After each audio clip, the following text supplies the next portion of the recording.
Alors que le Togo attendait l'annonce d'un nouveau gouvernement sous la Ve République, le président du Conseil Faure Gnassingbé choisit de nommer d'abord un nouveau conseiller. Un de plus, un de trop?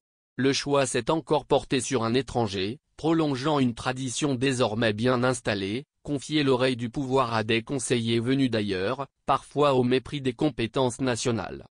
Un Pakistano-Suédois à Lomé II. De nationalité pakistano-suédoise, Mansour Hamayoun a été nommé, avec effet immédiat, conseiller auprès du président du Conseil.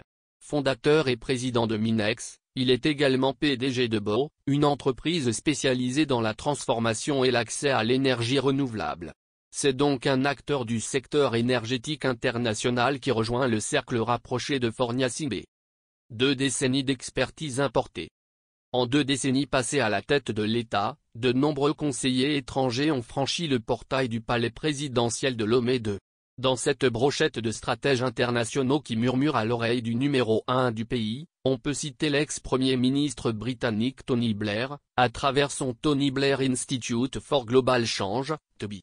Le socialiste français Dominique Strauss-Kahn, DSK, qui, alors directeur général du FMI, déclarait déjà que le Togo était cher à son cœur.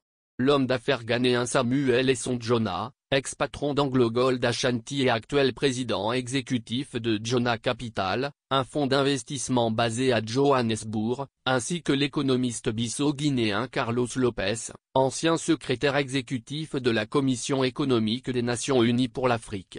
Il faut également mentionner Lionel Zinsou, banquier d'affaires et ancien Premier ministre béninois. Des projets phares. Aux résultats invisibles.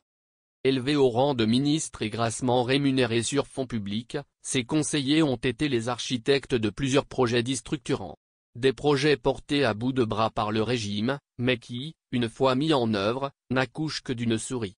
Le dernier exemple en date est le Plan national de développement, PND, transformé en feuille de route gouvernementale, dont les résultats restent invisibles à l'œil nu.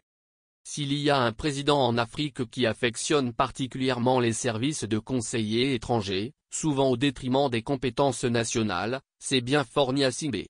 Des experts, le Togo n'en manque pourtant pas.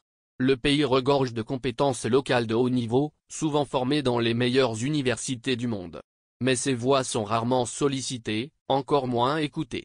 L'exemple du professeur Kakonou Boukpo est révélateur. Nommé ministre de la prospective et de l'évaluation des politiques publiques entre 2013 et 2015, il sera rapidement écarté du gouvernement.